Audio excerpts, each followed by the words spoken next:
Bom dia, eu sou a Mônica Parreira e, em nome da Prefeitura de Goiânia e da Universidade Federal de Goiás, agradeço a presença de todos no nosso segundo dia da conferência do Congresso Nacional Cidade e Sustentabilidade, a Goiânia que Queremos. Gostaria de convidar aqui à frente a secretária municipal de Cultura, Glacia Antunes de Oliveira. Hoje de manhã, a primeira mesa é a Cidade Hoje. Trata-se de uma discussão sobre como poderia ser a cidade hoje, como é a cidade hoje, como nós gostaríamos que a cidade fosse. Então, a mesa, o palestrante principal é o professor Washington Novaes, que é documentarista, jornalista, um comunicador que tem um nome internacional pelo seu trabalho a favor do meio ambiente. Nós temos no mediador o professor Edivar Madureira Brasil, que é o reitor da Universidade Federal de Goiás, que está terminando o seu segundo mandato, para a tristeza de todos nós que trabalhamos na UFG. Como debatedores, nós teremos, por coincidência, não foi de propósito, né, professor Volney, mas teremos dois professores da UFG hoje. A professora Ana Guiomar Rego Souza, diretora da minha Escola de Música e Artes Cênicas, né, e ela é doutora em História Cultural, e creio que terá uma contribuição importante hoje. E o outro debatedor, o professor Érico Naves, ele é doutor por Harvard e professor da Faculdade de Arquitetura da UFG. Então, acho que teremos uma manhã muito rica e eu já convido, então, o professor Washington para usar a palavra.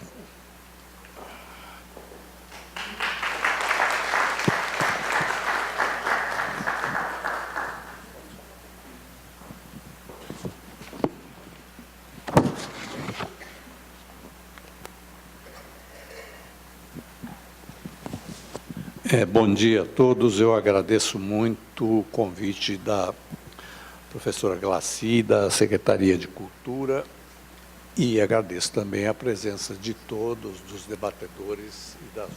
Então, o tema que me foi proposto é esse de a cidade hoje. E eu creio que, para entender a cidade hoje, o que é que nós queremos fazer com essa cidade, pode ser interessante, antes de chegar ao presente, falar um pouco de passado e dar um depoimento pessoal aqui. Eu começaria que eu conheci a cidade de São Paulo em 1942, quando eu tinha 8 anos de idade, e é quase inacreditável dizer que era uma cidade de pouco mais de 1 milhão de habitantes, a cidade de São Paulo. E era uma cidade extraordinária, uma cidade admirável, uma cidade encantadora, São Paulo, em 1942. Tinha um transporte exemplar, não havia quase automóveis particulares, apenas táxis, e todo mundo andava de ônibus e de bonde, e a ponto de se dizer o seguinte: eu vou tomar o ônibus para lá, às 5h30, na Praça do Patriarca. E chegava lá e estava lá o ônibus pronto para sair 5h30, as pessoas iam todas sentadas, não havia ninguém de pé, não havia aperto, não havia nada. A educação pública de São Paulo, nessa época, era considerada exemplar para o mundo. Vinham pessoas dos mais variados países ver o sistema de educação de São Paulo. O sistema de saúde também era exemplar. Todo mundo só usava sistema de saúde pública, poucas pessoas usavam sistema de saúde particular. E era uma cidade toda arborizada, São Paulo, é incrível dizer isso hoje. Era uma cidade que não tinha nenhuma favela, nada. Era, então, realmente uma cidade admirável, e eu, com 8 anos de idade, eu fiquei encantado com aquela cidade. Eu me mudei para São Paulo alguns anos depois, e aí o panorama já tinha mudado muito, porque com a Segunda Guerra Mundial, e sem poder importar praticamente nada, porque os submarinos alemães torpedeavam os navios que traziam mercadorias para o Brasil, então foi preciso começar a fabricar aqui. E o centro da industrialização foi São Paulo, e não por acaso, porque São Paulo oferecia uma mão de obra qualificada que vinha dos imigrantes espanhóis, italianos, portugueses que tinham migrado para o Brasil, exatamente uma grande parte também em função da guerra. Então, essa mão de obra qualificada permitiu que São Paulo se industrializasse rapidamente, sem ter que formar, às pressas, uma mão de obra. Mas já na década de 50 começou uma alteração muito forte em função dos modelos de desenvolvimento que o Brasil experimentava naquela época, e que envolviam estímulos muito fortes à implantação de uma indústria automobilística, incentivos ao uso de carro particular e, simultaneamente, uma coisa terrível que foi feita, que foi o sucateamento da malha ferroviária brasileira. Em parte privatizada, em parte que permaneceu nas mãos do Estado, mas nas duas situações houve um sucateamento que era uma pena, porque nós tínhamos, naquela época, uma rede ferroviária que cobria praticamente o Brasil todo, só se andava de trem, ninguém andava de automóvel e nada. Mas então eu me mudei para São Paulo em 1953 para poder fazer faculdade de Direito. E São Paulo, já naquela época, havia adotado um lema que era São Paulo não pode parar. Era um estímulo ao crescimento a qualquer preço naquele tempo. Então, quando eu me mudei para São Paulo em 1953, ou seja, 11 anos depois de haver conhecido a cidade, aí São Paulo já era uma cidade de mais de 2 milhões de habitantes. Em uma década havia dobrado a população de São Paulo.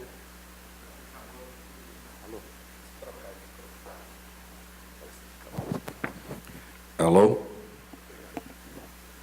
Então, em 11 anos havia dobrado a população. São Paulo já era uma cidade de mais de 2 milhões de habitantes, e começando a enfrentar os problemas, principalmente na área de habitação e na área de transporte. Agora, isso não foi casual, foi fruto de políticas governamentais que estimularam esse crescimento, inclusive esse lema de que São Paulo não pode parar. Morei em São Paulo de 53 a 65.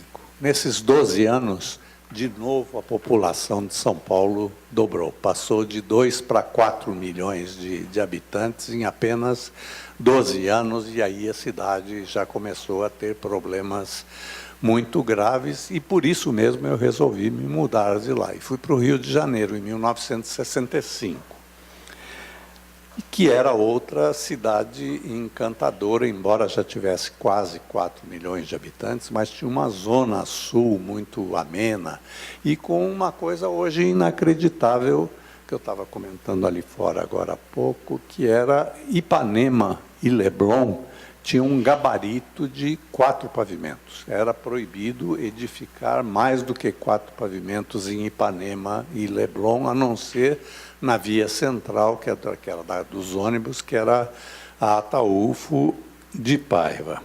E havia tentativas de planejamento, foi feito o plano da Barra da Tijuca, que foi o Burle Marx que fez, plano para São Conrado, mas aconteceu também nessa época uma coisa que teve consequências muito graves na vida do Rio de Janeiro. Naquela época começava a ficar muito forte o tráfico de drogas. E houve uma espécie de acordo informal entre o governo da época, que era o governo Chagas Freitas, e que foi seguido nos governos que vieram depois, como o do Brizola e outros, que era um acordo informal com os donos do tráfico. a polícia não sobe o morro, eles estavam todos nos morros, nas favelas, e vocês não descem. Então, os traficantes ficavam lá no morro, o tráfico acontecia todo lá, a polícia não ia lá. E isso teve consequências muito fortes no Rio de Janeiro, porque, inclusive, acabou a segurança da cidade a partir disso aí. Então, em 1982, eu resolvi me mudar para lá.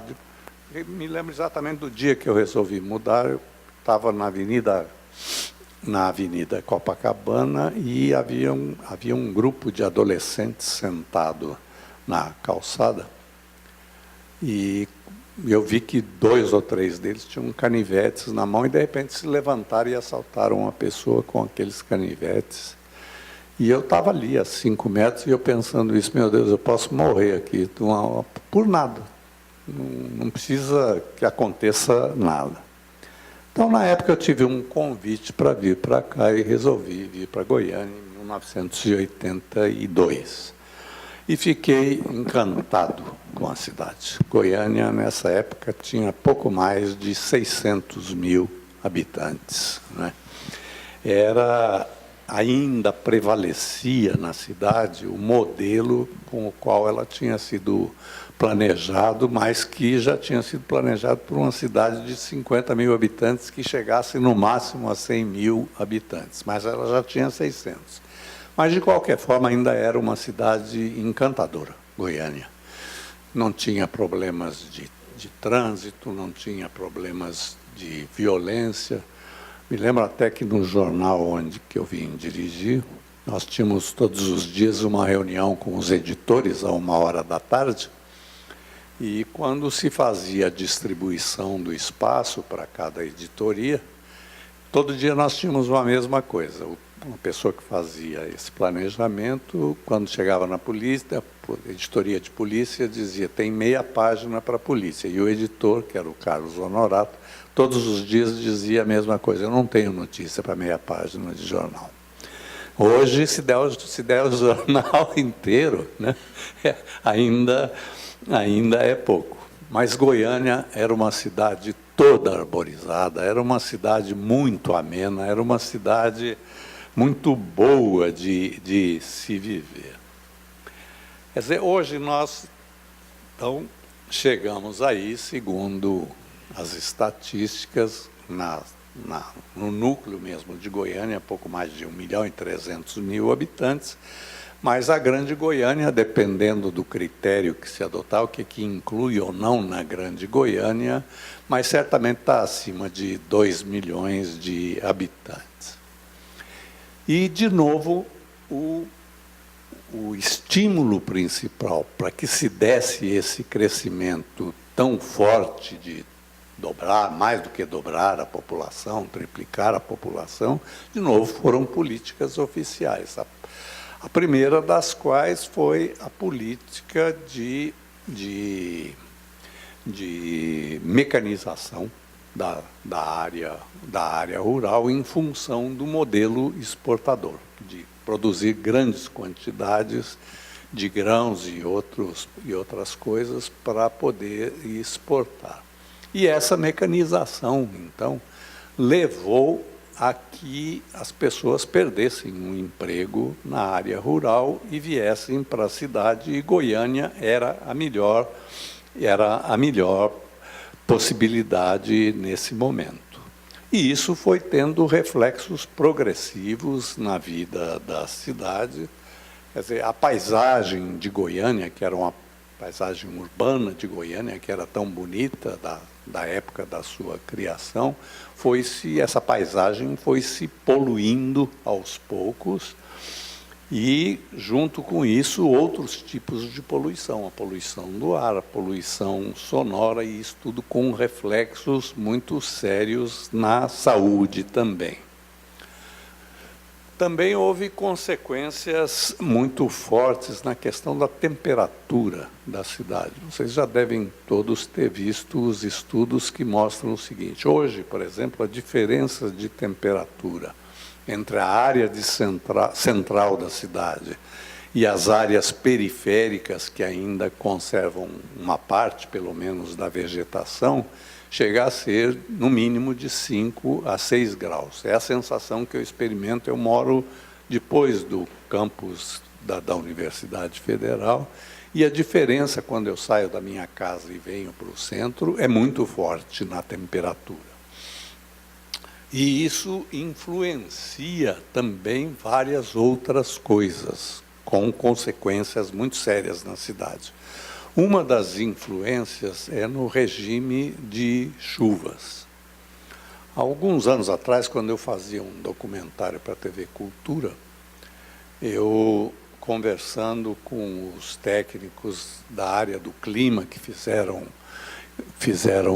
o manual de meio ambiente da Prefeitura de São Paulo, e eles mostraram o seguinte, que a diferença de temperatura entre as áreas do município de São Paulo, ali na Serra do Mar, e as áreas mais industrializadas, de trânsito mais intenso, chegava em certos dias e certos momentos a ser de 10 graus. E esse aumento da temperatura contribuía fortemente para a formação das ilhas de calor nessas áreas densamente ocupadas, de trânsito muito forte. E isso tinha uma consequência que jamais se poderia pensar, que era o seguinte: havia uma influência muito grande na distribuição espacial e temporal das chuvas. Espacial pelo seguinte: a chuva caía muito mais nas áreas ocupadas e industrializadas do que nas áreas mais altas, onde estavam as nascentes, onde elas seriam muito mais benéficas. Mas elas caíam preferencialmente naquelas áreas ocupadas. E uma distribuição temporal, que era o seguinte: as chuvas caíam mais de segunda a sexta-feira, dias em que eram mais problemáticas, porque havia muito trânsito, muita movimentação, e caía menos nos fins de semana, quando elas poderiam ser menos problemáticas. Então, essa influência espacial e temporal das chuvas, né? E isso também levaria a outras consequências, porque a drenagem das áreas urbanas no Brasil, de São Paulo, de Goiânia, de qualquer outro lugar, é muito insuficiente. São drenagens feitas para outras épocas, quando as chuvas eram muito menos intensas, né?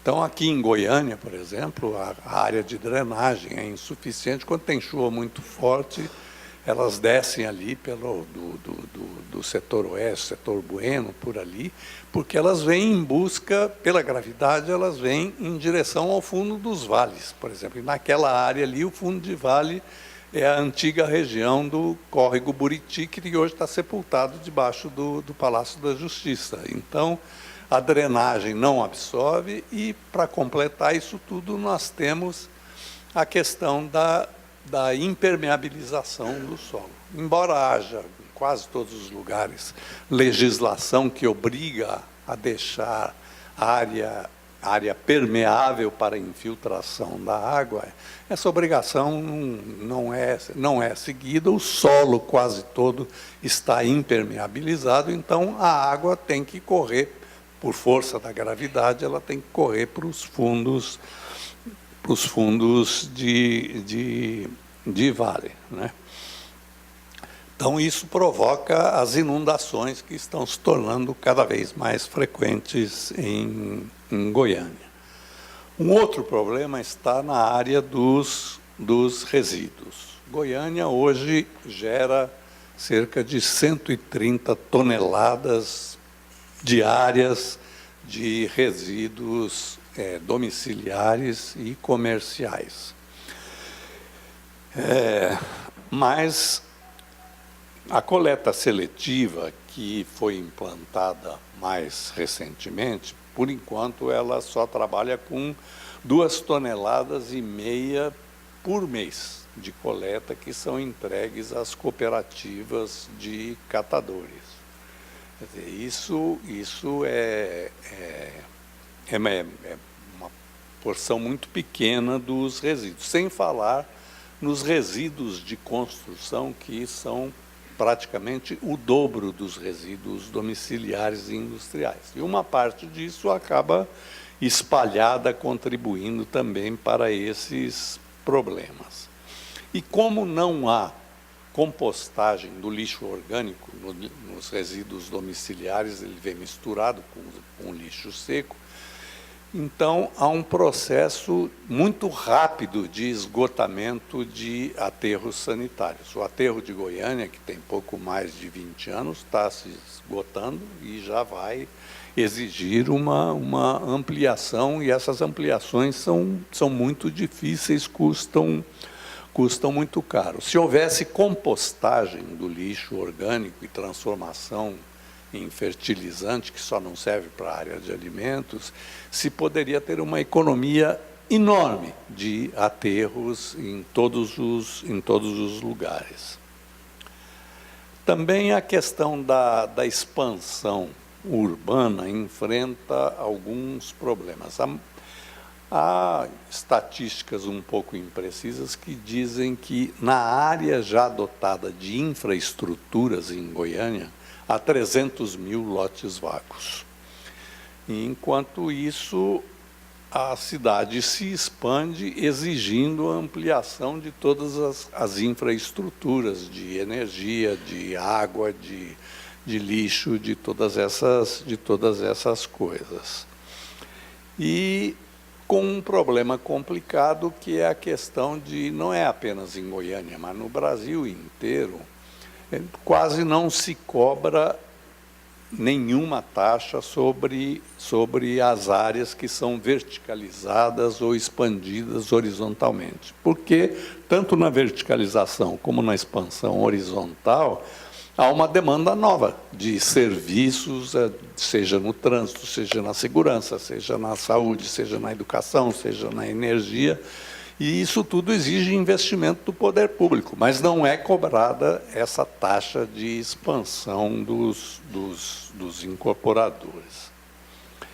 Então, isso tudo nos leva a concluir que é preciso tomar uma porção de atitudes novas. A primeira das questões é a seguinte: é preciso ter um macro plano diretor urbano e metropolitano, porque tudo está conjugado. É impossível tratar de um problema só, desses todos que eu enumerei, sem tratar do conjunto dessas circunstâncias que dificultam a vida urbana.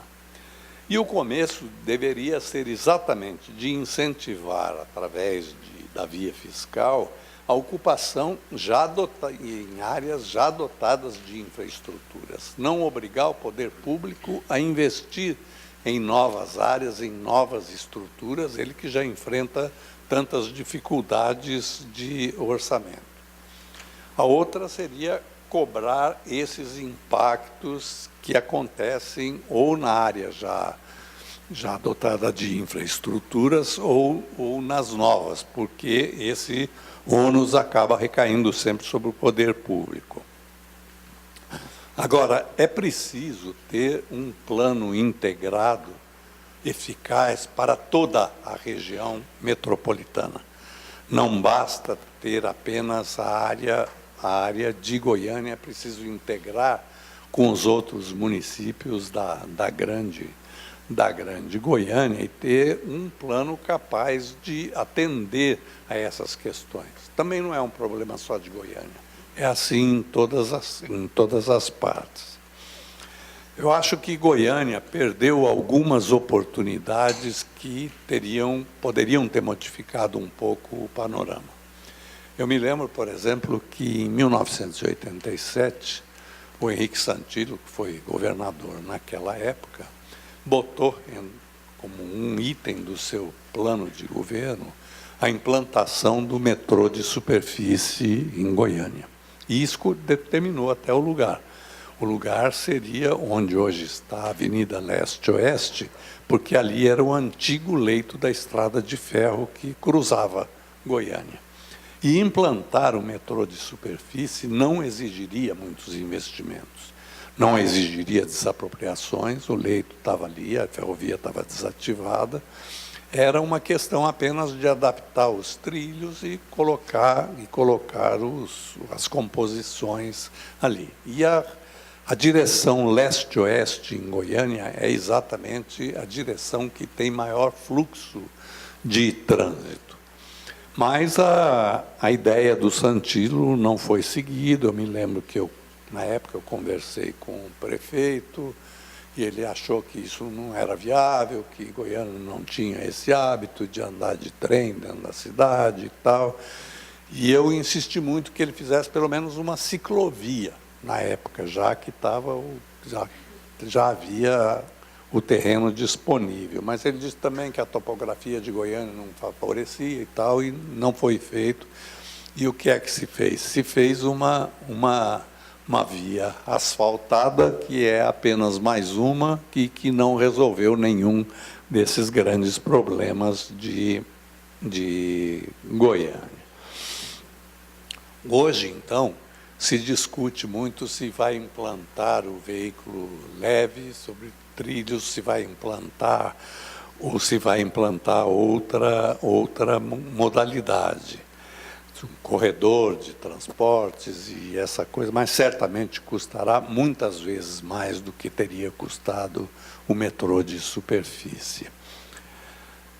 Há uma outra questão que Goiânia precisa começar a discutir. No mundo todo, isso começou ali pela Escandinávia, pela Suécia, pela Noruega, Dinamarca, e depois se expandiu para a França e para outros lugares. Hoje chega a Ásia, que é a questão do pedágio urbano, de criar áreas dentro das quais é preciso, para trafegar, pagar um pedágio, para exatamente diminuir o fluxo de veículos ali e aumentar a velocidade do transporte coletivo. Há lugares onde isso, Londres, por exemplo, a velocidade dos ônibus aumentou 50% com a implantação do pedágio urbano. Não é pouco, não é? Paris está começando a implantar, até Singapura tem, Oslo tem, Estocolmo. É um caminho muito interessante. Goiânia também precisa fazer com urgência uma questão que é a remoção de moradores que vivem em áreas de risco, e que são alguns milhares. Quer dizer, para evitar que a gente tenha tragédias como outros lugares já tiveram. São alguns milhares em Goiânia. Também é preciso uma nova legislação para a paisagem urbana. A paisagem urbana está toda poluída por pichação, por anúncios, por todas as formas. E é preciso devolver essa paisagem urbana não poluída para os seus moradores. É um direito deles, né? Precisamos também ter regras para a arborização. Nós não podemos continuar tirando a arborização da cidade, inclusive porque essa remoção influi muito na temperatura da cidade, influi na qualidade do ar. Precisamos pensar também em implantar a fiação subterrânea, em lugar dessa fiação aérea, que é problema e que tudo dificulta. Da mesma forma, já passamos da hora de ter um projeto de eficiência energética. O nosso desperdício de energia em todos os lugares é imenso. Na época em que eu fui secretário de Meio Ambiente em Brasília, eu consegui começar um projeto de eficiência energética que teria como ponto inicial exatamente o Palácio Buriti, com o seu anexo, onde funcionavam as secretarias de governo. Houve uma resistência enorme de todas as outras áreas do governo a fazer isso aí. Na primeira reunião que fizemos, o presidente da empresa de energia disse: eu quero ser o primeiro a falar. Eu falei: tudo bem. Presidente da empresa de energia, ele disse: eu quero dizer que eu não vou cumprir esse decreto do governador e não vou trabalhar para reduzir o faturamento da minha empresa. Eu disse, olha, mas a questão não é o faturamento da sua empresa, a questão é que Brasília importa praticamente toda a energia dela de outros estados, e tem que pagar outros estados. É um processo de evasão de renda numa cidade que precisa de dinheiro, precisa de empregos. Ele disse, mas eu não vou trabalhar, porque se eu fizer isso, reduzir o faturamento da empresa, eu vou ser linchado pelos funcionários e pelos fornecedores de serviço. Aí foi preciso, eu sugeri, então, se baixasse um outro decreto dizendo que o governo reduzisse no consumo de energia, ele levaria para a empresa de energia elétrica sob a forma de aumento de capital. E aí conseguimos vencer essa resistência. Ali, no Palácio Buriti, com coisas muito simples, nós conseguimos economizar 40% da energia. Só retirando luminárias, porque o arquiteto que tinha feito a reforma do prédio tinha feito um comando central da energia. Então, para acender a luz de uma sala, precisava acender a luz do andar inteiro. Então, o prédio vivia com as luzes todas acesas.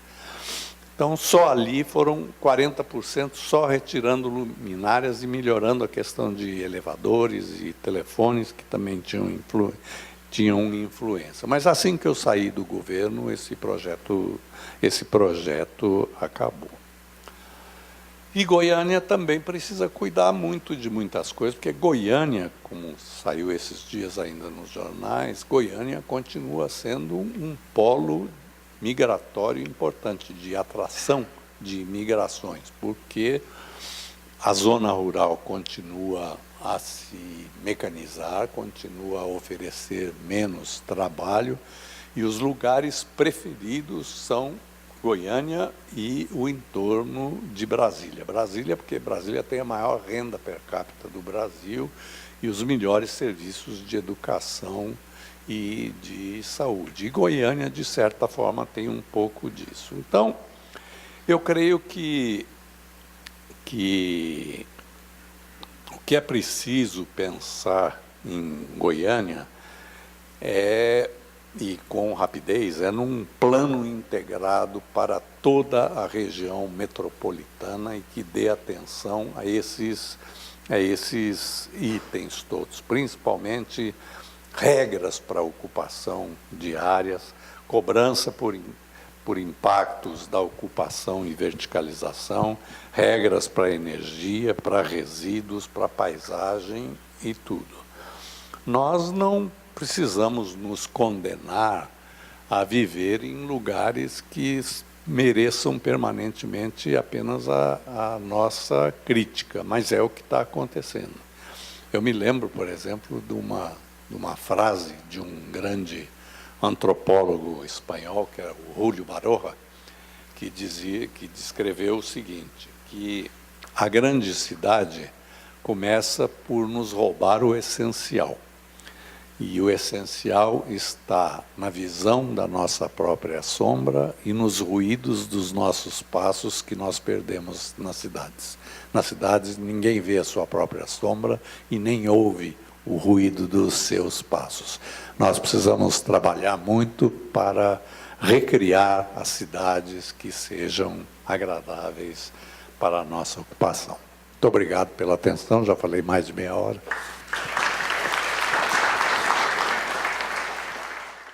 E para dar início à mesa de debates, convido ao palco o reitor da Universidade Federal de Goiás, Edivar Madureira Brasil. O professor Edivar vai mediar o debate entre a diretora da Escola de Música e Artes Cênicas da UFG, Ana Guiomar Rego Souza, e do arquiteto e urbanista Érico Naves Rosa.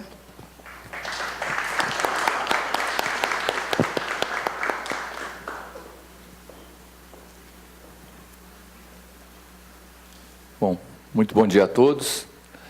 Inicialmente eu queria parabenizar aqui a iniciativa da Prefeitura de Goiânia, as pessoas da professora Glaci, professor Dr. Nelcivone, e trazer, em conjunto com a universidade, a organização de um congresso dessa envergadura e com palestrantes da qualidade dos que estiveram aqui hoje, ontem, hoje, estarão aqui amanhã.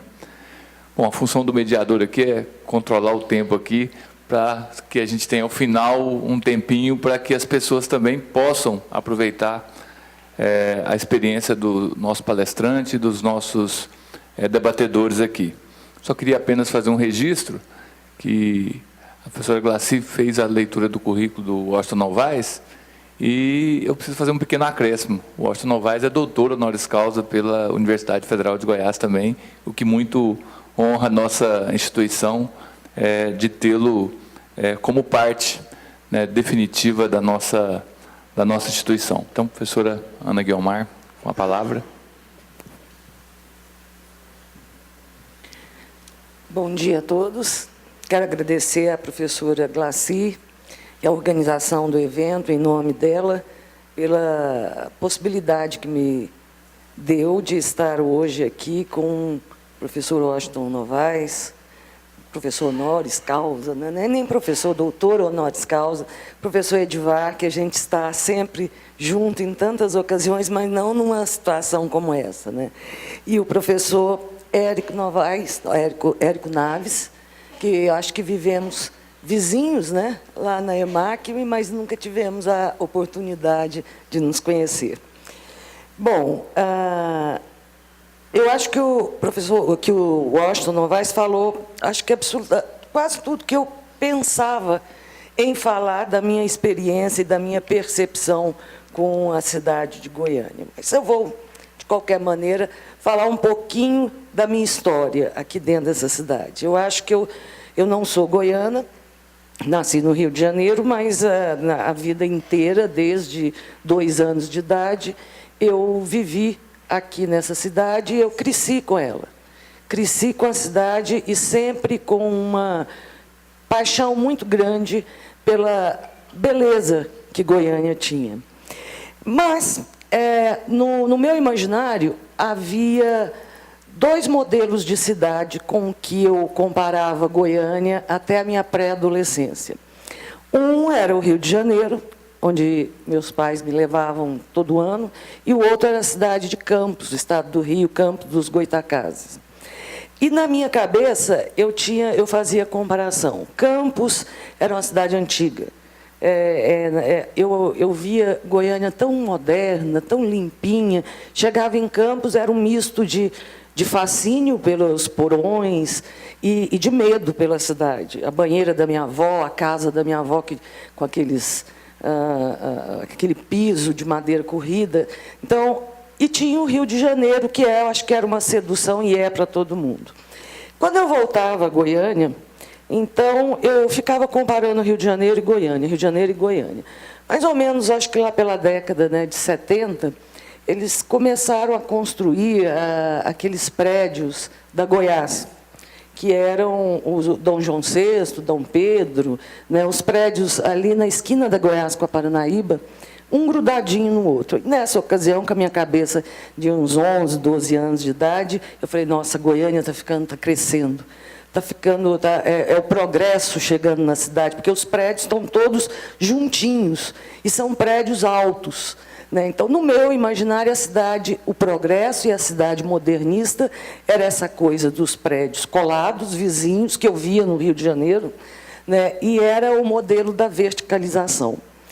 Bom, essa verticalização ela foi crescendo na cidade de Goiás. Atingiu o setor oeste, atingiu o setor Bueno.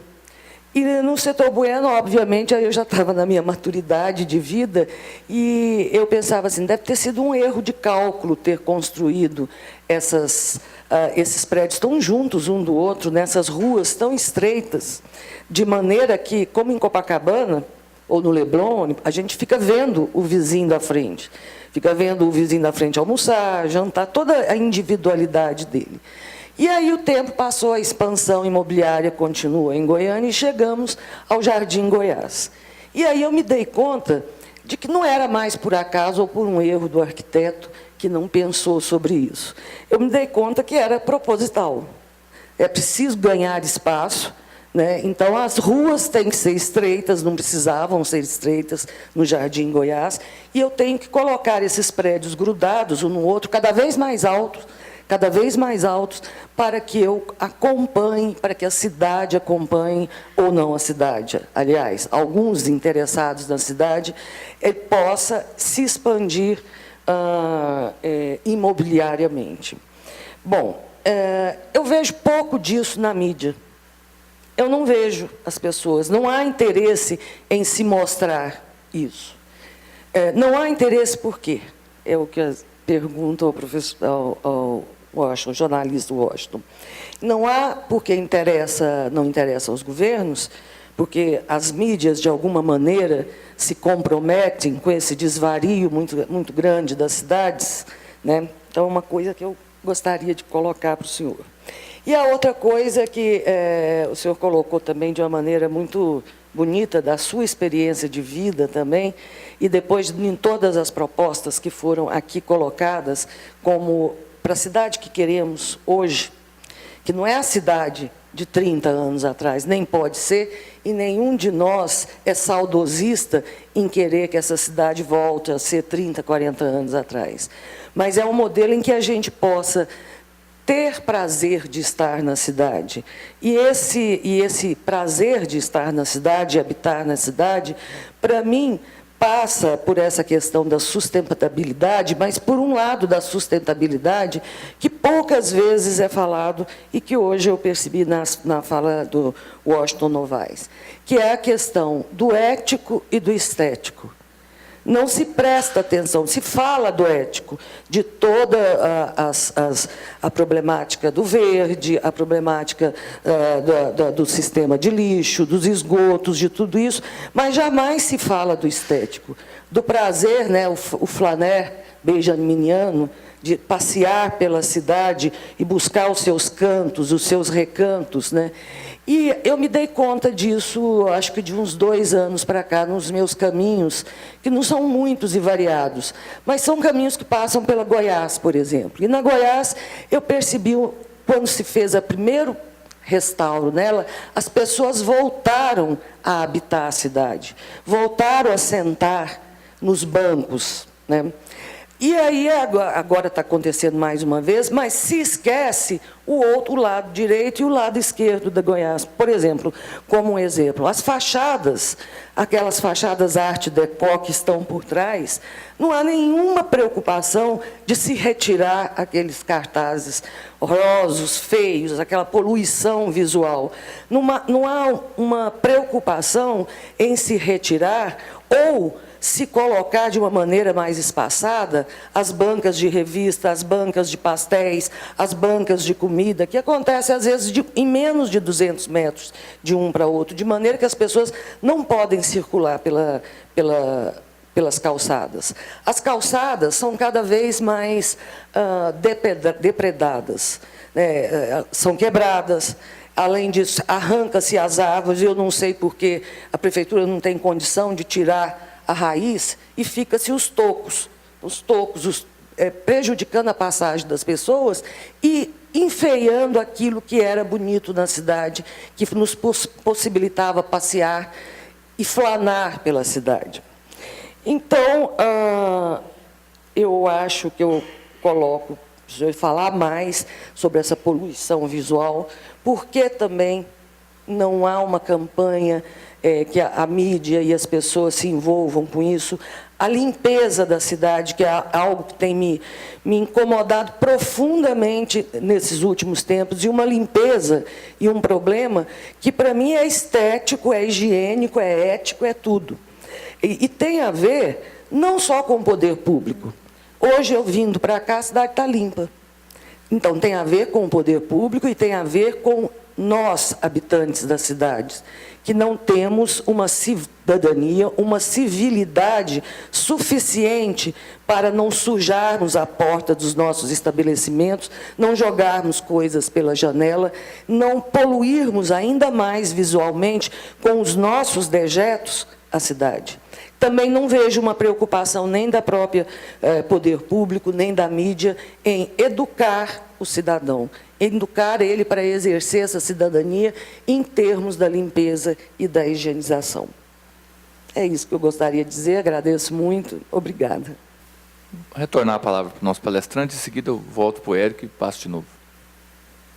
Eu vou falar brevemente sobre o que disse a doutora Ana. Eu acho que essa contradição entre o ético e o estético e o comercial, o econômico, né, realmente é muito forte e não está na comunicação. A comunicação não se preocupa com isso, né? Não está na comunicação e não está em lugar nenhum. As grandes políticas no mundo hoje são ditadas pela lógica financeira, não são ditadas pela lógica, digamos, ambiental ou pela lógica da conveniência das pessoas. Nós estamos vendo, por exemplo, há 30 anos, as advertências sobre a questão do clima, de mudanças climáticas, e não se consegue nem chegar perto de um acordo. O que está agora como objetivo é chegar em 2015 a um acordo de redução de emissões de poluentes por todos os países, para vigorar a partir de 2020, para ver se chegamos a 2050 com um aumento de temperatura que não ultrapasse 2 graus Celsius, porque então seria um desastre, uma ruína total. Mas não se consegue chegar. A última reunião agora em Bonn, por exemplo, se encerrou porque a Rússia, a Bielorrússia e outros vetaram que continuasse a discussão. Por quê? Porque estão interessados em que a temperatura suba para derreter o gelo lá da Sibéria, para poder tirar mais minérios, para poder tirar mais petróleo e tal. Os Estados Unidos, o presidente Obama acaba de dizer que não quer condenar as futuras gerações a um mundo insuportável, mas, ao mesmo tempo, aprova a construção de um pipeline para tirar petróleo lá do norte do Canadá, prejudicando o Ártico também, em nome da lógica financeira. Então, é essa lógica que prevalece. E a comunicação também não entra muito por esse terreno, ou quase nada, porque ela também é afetada por isso aí. Quer dizer, na verdade, ela sobrevive dos anúncios que são colocados pelos setores que mais fazem essas coisas, né? Então, é essa lógica que é contra a lógica ambiental e contra os interesses da cidadania. Acho que a senhora colocou muito bem, e eu não vejo ainda nenhum sinal de que nós caminhemos em outra direção. Essa lógica continua prevalecendo e cada vez mais forte. Professor Érico, para suas considerações. Primeiro, eu queria agradecer o convite da organização do evento para debater aqui hoje. Me sinto honrado de estar nessa mesa tão qualificada. E eu acho que ficou fácil agora de falar, depois que tudo foi colocado aqui para o debate. Eu estava tentando organizar meu pensamento aqui, e eu acho que foi tudo muito bem colocado. Tem muito ainda para falar, estou aqui agoniado com meus 10 minutos que eu tenho para falar, tem tanta coisa. Então, estou tentando elencar as minhas observações dentro do que foi falado pela professora e pelo nobre jornalista. Eu acho que é fantástico a maneira como foi colocado, e algumas coisas me espantam. Por exemplo, eu vou pegar o gancho no macro plano diretor, que foi citado antes, e eu estou aqui como professor de um curso de arquitetura e urbanismo, onde a gente debate a cidade incessantemente. Há um debate não só dessa cidade de Goiânia, como outras, e tentando ver como que a gente pode crescer, continuar crescendo e continuar habitando essa cidade de uma maneira digna. E eu vejo hoje o problema do plano diretor como talvez a gente tivesse que pensar um pouco menos também no macro, mas acho que a gente deixou também de pensar no micro, e a gente não está pensando isso agora. Eu vou chegar lá com o raciocínio. Primeiro eu vou falar um pouco da densidade urbana que foi colocada, que migrou do setor oeste para o setor Bueno e hoje está no Jardim Goiás, e parece o desastre anunciado. Todo mundo já sabia o que ia acontecer no Jardim Goiás há 20 anos atrás. Isso que está acontecendo hoje, na época que eu estava na escola, na década de 80, todo mundo já sabia que ia acontecer, porque já tinha acontecido com o setor Bueno. Só que o incorporador, eu acho que o incorporador e o construtor, a gente tem uma piada na faculdade, parece que a gente abusa da cidade e é o explorador português, e vai voltar para Lisboa, porque a gente vai deixar só o resto do que a gente está explorando aqui. Mas, na verdade, todo mundo mora nessa cidade, a gente continua dentro da cidade, o incorporador, o construtor, o investidor, e a cidade, se ela não for cuidada e não for pensada com mais carinho, ela vai entrar em colapso, como, por exemplo, a gente vê em outras cidades. E o colapso, ele não precisa acontecer, só precisa acontecer um planejamento. Então, eu vejo, por exemplo, a questão da densidade, ela é necessária. A cidade tem que ser densa. O Washington já colocou isso. Ela tem que ser densa, ela não pode expandir como está. Só que essa densidade, ela tem que ser planejada.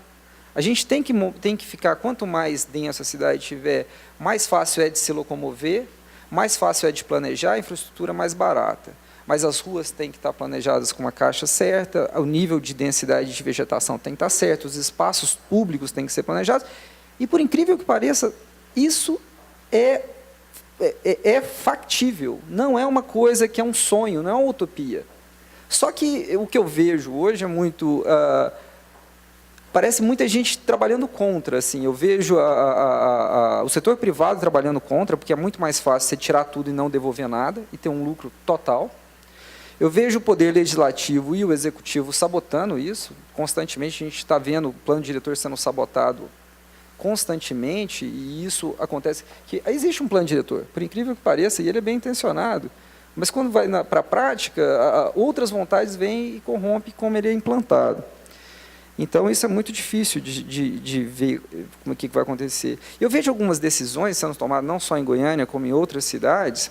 Por exemplo, com relação à paisagem urbana, eu vejo a questão não só da poluição gráfica, mas eu vejo São Paulo colocando agora o sistema de transporte rápido e leve, com enormes plataformas sendo colocadas para esse trem vir agora no futuro. Ora, Boston pagou em 10 anos 12 bilhões de dólares para enterrar de volta o metrô que passava por cima, porque aquilo não era mais desejável. Quer dizer, se o custo de se tirar algo que vai transformar totalmente a paisagem urbana foi pago um preço tão alto, por que São Paulo está fazendo isso agora? Isso está sendo questionado? Não foi questionado? Goiânia deve fazer isso? Como que deve ser feito isso? Isso não está sendo debatido. Eu tenho certeza que isso vai ser implementado de alguma forma, por vontade política, sem nenhum tipo de discussão com a academia ou com a população, que também não sabe o que vai acontecer. Então, muito mais coisa vem por aí, que tem que ser discutido muito mais profundamente do que hoje eu vejo acontecer. Com relação à mobilidade, que hoje é um dos grandes debates que está acontecendo, e difícil, né, de resolver, muitas vezes as coisas são muito simples, assim, com relação ao deslocamento, andar. O que a gente precisa? Você falou da Goiás, né? O que faz a gente querer andar? Ora, a gente precisa de fluxo fácil, quer dizer, a gente precisa de uma calçada que não interrompa a gente andar. Nós precisamos de sombra. Aí o Washington está lembrando que as árvores, eu todo dia vejo a árvore sendo cortada, uma atrás da outra, e não sendo reposta. E a gente precisa de segurança, que é um outro problema que ele também citou. Se a gente tiver essas três coisas, a gente volta para a rua, a gente anda. Não precisa mais que isso. Então, eu acho que isso é um microplanejamento. Mas muito da calçada, não é o poder público que precisa fazer, é o dono do lote. Ele precisa ir lá e consertar a calçada dele, deixar a coisa acontecer e não cortar, ou se cortar a árvore que está na frente do lote dele, repor. Todo mundo volta para a rua e todo mundo vai andar. A questão do carro, de taxar o carro ou não, isso é fantástico. Só que esse dinheiro do imposto, do pedágio urbano, se ele não volta na forma de transporte público também, ele só está onerando mais o cidadão. E esse planejamento ele nunca é discutido. Quer dizer, Coloca-se lá, porque a gente já está paga uma taxa de imposto assim, fantástica. Isso tem que ser voltado para o transporte público. Não adianta eu que ando de carro, ou você que anda de carro, pagar mais, sendo que não há opção, eu só estou pagando mais e nada está voltando. Também tem que ser discutido como é que a gente vai fazer isso. Mas nem tudo está indo para o caminho. Eu acho que a gente tem, por exemplo, uma coisa muito boa em Goiânia, que eu vejo que são a questão dos espaços públicos, e é impressionante como isso acontece, pode ser até por interesse imobiliário, mas acho que a gente tem espaços públicos de boa qualidade em Goiânia, como alguns parques que têm seus defeitos, mas acontece. E a gente pode olhar por coisas boas que acontecem nesse parque. Quer dizer, há uma vontade da população, a população adora esses espaços, ela usa esses espaços com frequência. Talvez ver como isso poderia migrar, não espaços públicos, mas como o desejo do cidadão de estar participando da vida urbana, ele existe, e se há condições, ele vai usufruir disso, não só no ócio, né, do final de semana, como também no dia a dia, participando dessas decisões. Então, eu acho que tudo que foi colocado aqui hoje tocou nos pontos nevrálgicos da conversa da questão urbana, e a gente pode elaborar muito mais em cima disso, que eu acho que está tudo colocado aí. Eu tenho muito mais para... Meu tempo está curto hoje, eu vou ficar por aqui. Obrigado, professor Érico. Retorno a palavra ao nosso palestrante. Eu vou fazer uma ou duas observações apenas. Quer dizer, eu também acho, como o professor Érico disse, que o que está por fazer é factível. Tem como fazer. A questão está exatamente na decisão política disso aí. É preciso ter decisão e resolver fazer isso. Agora, evidentemente, cada um desses pontos, para ser levado à prática, vai criar uma porção de oposições. Vai haver oposições políticas também. Então, há um terreno político no qual isso tem que ser resolvido. Agora, o que também é preciso é fazer as contas de determinadas coisas. Por exemplo, há um professor da Universidade de São Paulo, chamado Nelson Schwery, que fez um estudo uma vez, o que significava o tempo que as pessoas perdiam na cidade de São Paulo com o transporte.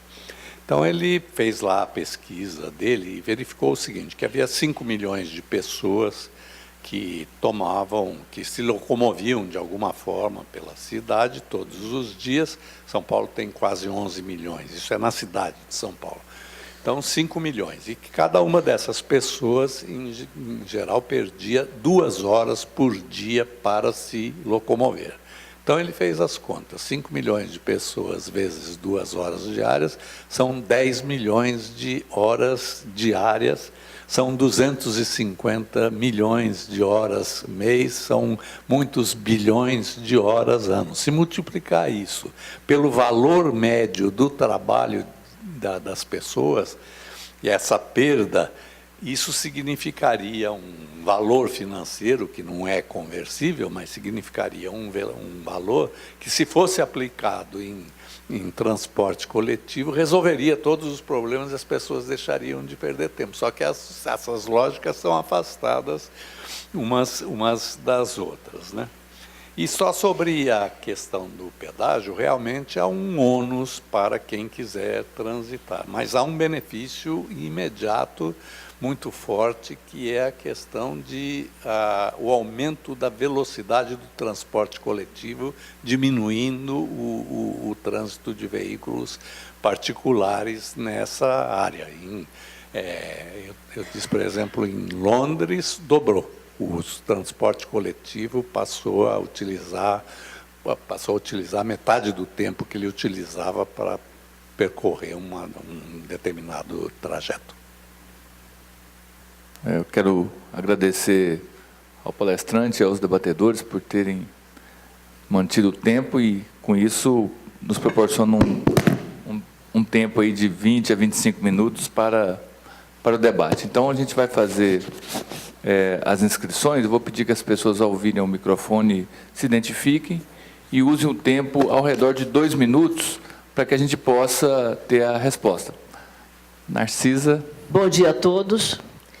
Quero parabenizar a Prefeitura de Goiânia, representando aqui a Glaci Antunes, e esse convênio com a Federal, com presente aqui o reitor da universidade. Eu considero este Congresso Nacional como um marco histórico. E é fundamental aqui chancelarmos a cidade como cidade sustentável.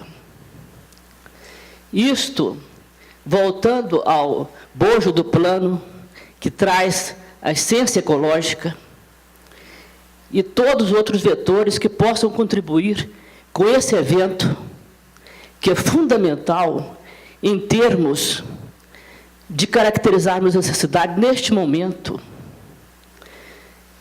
para angariarmos recursos e uma série de influências.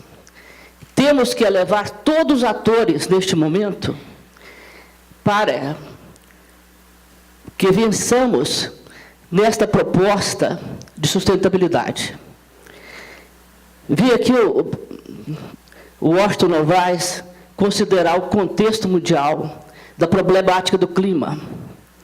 Realmente é fundamental inserirmos Goiânia dentro desta problemática das discussões ambientais, que aqui formemos um polo pensante constante nas discussões ambientais.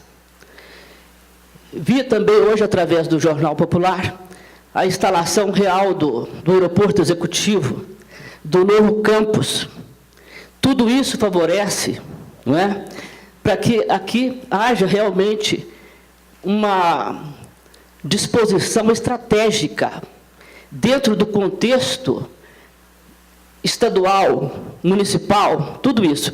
Porque eu vejo o urbanismo realmente numa escala muito ampla.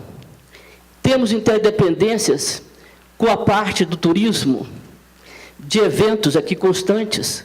Por que não captarmos esses eventos para transformarmos aqui uma plataforma de discussões permanentes nas discussões ambientais? Então, tudo isso é importante neste momento. E este congresso pode ser o diferencial, pode marcar realmente esta plataforma, não é? E numa discussão ampla, e congregando todos esses vetores para nos chancelarmos diante das oportunidades que temos no contexto político também. Então é isso. A minha manifestação é nesse sentido. Obrigada. Obrigado, Narcisa. Narcisa é arquiteta e também estudiosa da cidade. Queria aproveitar aqui para registrar a presença do nosso ex-reitor da PUC, ex-prefeito de Goiânia, ex-deputado federal e ex-secretário de Meio Ambiente de Goiânia, professor Pedro Wilson. Satisfação tê-lo aqui conosco.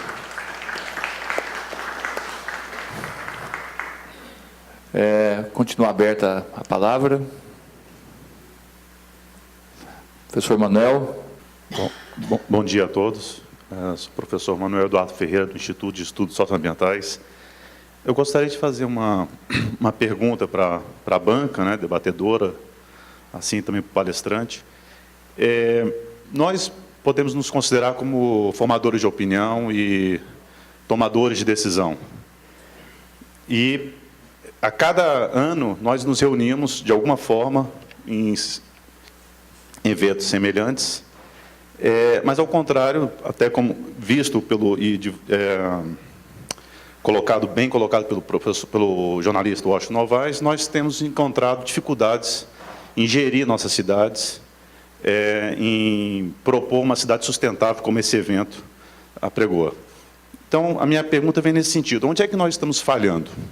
Eu sou professor da universidade, trabalho com cartografia, geoprocessamento, estou vinculado a um laboratório específico, especializado nesse ramo. Observo que a minha área tem desenvolvido bastante em relação a métodos quantitativos para se avaliar problemas ambientais, problemas nas áreas urbanas, etc. Mas, em relação às outras áreas, em relação à área urbanística, em relação à área de engenharia, onde é que está ocorrendo essa falha?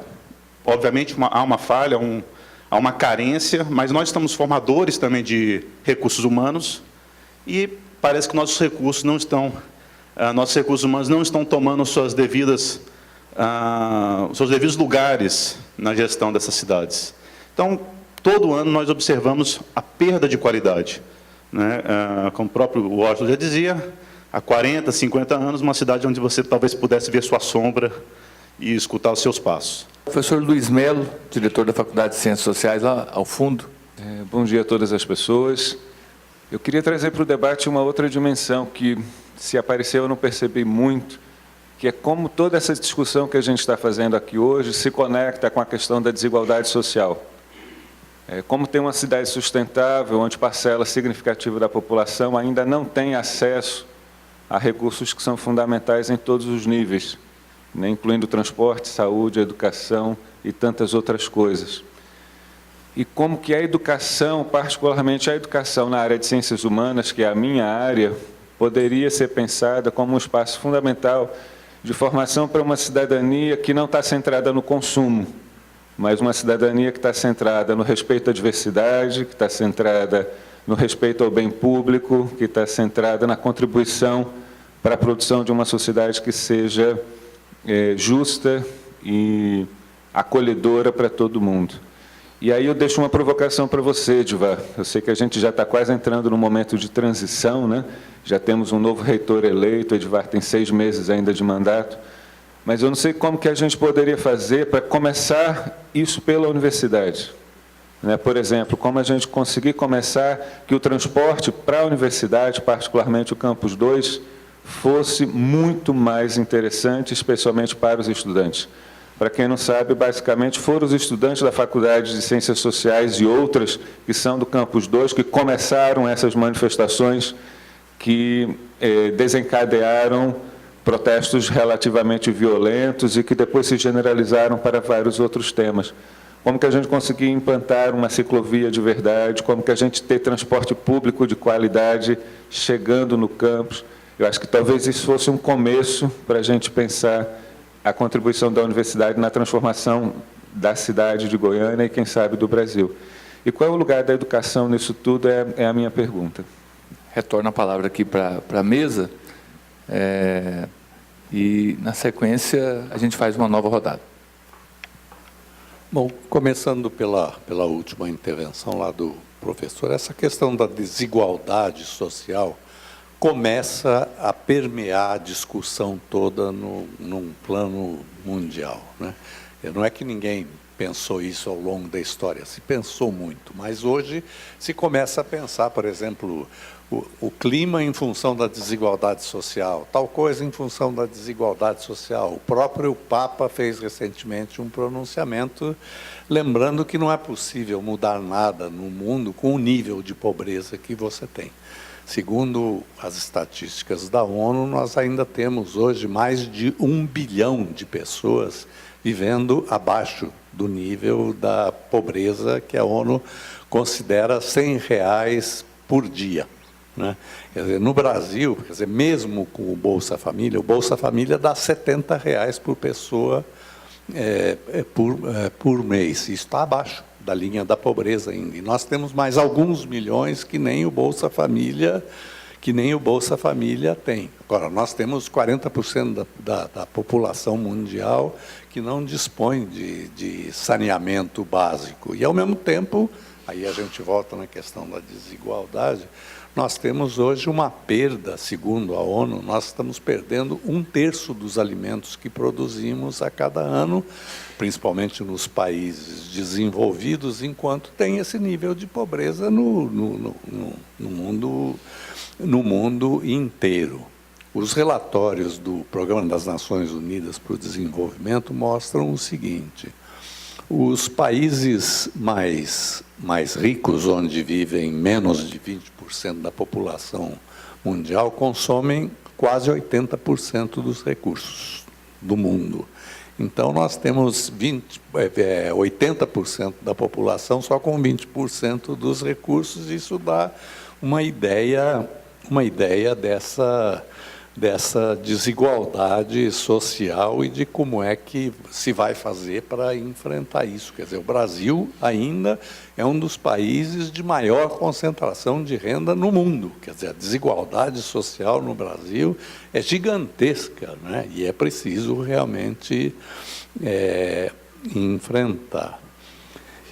E mencionando também aí as outras intervenções, eu acho o seguinte, que a crise que nós estamos vivendo, de modo geral, inclusive a crise das cidades, exige que se forme um caminho, um núcleo de pressão social para que isso mude. Isso não vai mudar por si mesmo, e isso não vai mudar porque a oposição às mudanças também é muito forte. Então, é preciso criar alguma coisa a fazer para que essas mudanças aconteçam. Da mesma forma que nós vimos agora, por exemplo, com essa mobilização social conseguida através da internet, das redes sociais, quantas coisas começaram a acontecer, quantas coisas o Congresso começou a fazer que ele não fazia. Por exemplo, esses dias se aprovou no Congresso um projeto que estava lá 24 anos parado, esperando a aprovação. Agora, nós chegamos também ao absurdo, esta semana agora, por exemplo, o Congresso, num dia, rejeitou 1.500 vetos da Presidente da República. Eu não entro no mérito se os vetos eram bons, se eram ruins, mas como é que pode apreciar 1.500 vetos num dia, meu Deus? Como é que pode fazer uma coisa dessa? Que seriedade tem isso? Que equilíbrio tem essa coisa? Então, a sociedade vai ter que se organizar mais ainda e chegar nessas questões que nós estamos discutindo aqui. Até antes dessas últimas semanas, onde aconteceram esses movimentos, eu vivia escrevendo o seguinte, que a sociedade brasileira vive o que eu chamo de retórica da indignação. Ela fica muito indignada com tudo que acontece, com a desonestidade, com o descaso, com a incompetência, mas ela não faz nada, ela fica na indignação apenas, e é preciso dar consequência a isso. Mas também, entrando um pouco na linha tratada aqui, eu acho que um grande papel vai caber às universidades. A universidade é que pode ajudar a sociedade a organizar esses polos de discussão e de exigência de mudanças. O meu pensamento é o seguinte, eu acho que com a ditadura em 1964, como a universidade foi muito perseguida e os seus membros sofreram muito, a universidade se retraiu muito e se fechou muito nas discussões em função do ensino. Mas eu acho que a universidade vai ter que ir para fora. A universidade vai ter que ir para a sociedade e ajudar a sociedade a se organizar para poder chegar a essas transformações, né? E acho que cada um de nós tem um pedaço a fazer nisso aí, embora as pessoas, uma grande parte das pessoas diz, mas eu sou muito fraco, eu sou sozinho, eu não tenho força para fazer isso, né? E eu lembro aí, então, os versos do Yeats, o grande poeta irlandês, que escreveu o seguinte, que a nossa missão é fazer, é tentar. O resto não é da nossa conta. O que acontece? Obrigado. Vou passar a palavra para os nossos debatedores aqui. Primeiro, a professora Ana Guiomar. Das falas que foram colocadas, eu fiquei pensando e construindo alguma coisa aqui na minha cabeça, e eu queria, acho que, juntar o pensamento da arquiteta Narcisa, né, com o do Érico. Eu penso o seguinte, Goiânia é uma cidade que ela tem uma tradição de um turismo intelectual. acho que devíamos investir mais, cada vez mais, na questão do turismo intelectual, que significa a questão dos eventos, dos congressos, de tudo isso. Agora, se a cidade ela não é aprazível, se ela traz incômodos para a realização desses eventos, se ela não tem um sistema hoteleiro suficiente, se ela não tem pontos de encontro dessas pessoas, como os bares, as praças, e isso não tem sido fácil, você não volta na cidade mais. Todos nós sabemos, quem perambula pelos congressos mundo afora, que tem alguns que você não quer ir. Se for lá naquele lugar, eu não vou mais. Pode ser excelente, mas eu não quero ir mais naquele lugar. E, por exemplo, recentemente aconteceu comigo, levando de volta da universidade, lá do campus, né, do campus 2 para o centro, um convidado português. Tivemos uma manifestação que me parece que foi o início, né? Eu ainda comentei com ele, você está vendo um momento histórico, porque no Brasil, praticamente, a gente não tem tem pelo menos uns 20, 30 anos que não tem manifestação. E era uma manifestação pequena, mas assim mesmo, eu fiquei 1h30 parada num ponto. E fiquei 1h30 parada do lado de uma caçamba, que deveria ser de entulhos, mas que é de lixo. E a caçamba tinha um mau cheiro. E eu pensava assim, gente, por que eu não parei meu carro um pouco na frente para o meu convidado português querer voltar para a minha cidade e achar que a minha cidade é boa, é bonita, é legal, tem gente que pensa, tem gente interessante. Mas fiquei 1h30 parada lá. Então, outra coisa, eu acho que a função dos eventos são aglutinar pessoas, pensamentos.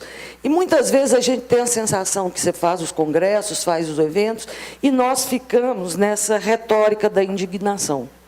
Falando, chorando, porque podíamos fazer isso e não fazemos aquilo, e não sei o quê. Tem coisas que são muito grandes, que foram colocadas aqui do macro, que não será esse congresso que vai resolver. Mas eu acho que há pequenas e micro medidas que deveriam ser tomadas e encaminhadas, já que esse é um evento que parte da prefeitura, como quais pontos podem ser mudados imediatamente? O que a gente pode construir em termos de cidadania? O que a gente pode mudar em termos de limpeza disso? E sugerir pequenos pontos. Eu acho que é uma maneira de se começar.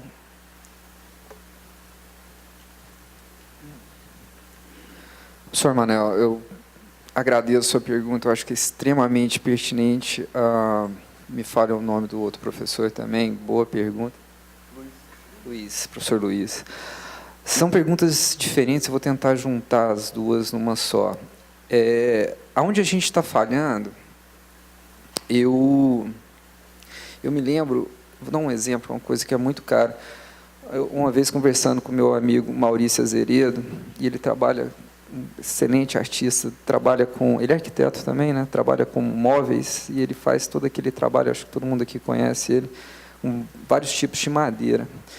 E ele estava uma vez me contando como é que é possível fazer a extração de madeira, mesmo que seja na floresta amazônica, de uma forma sustentável. Ele falou assim, olha, a gente faz um quadrado, nesse quadrado a gente vai extrair só as espécies adultas, retira com maior cuidado, não destrói aquela, volta, faz o quadrado de uma área grande, vários quadrados, e só volta naquela área quando houverem outras espécies adultas, e dessa maneira você usa a floresta para o resto da vida. Quer dizer, há uma maneira que não é aquela de entrar, tirar só as espécies adultas, no caminho você destrói tudo, e vai embora e deixa a área destruída.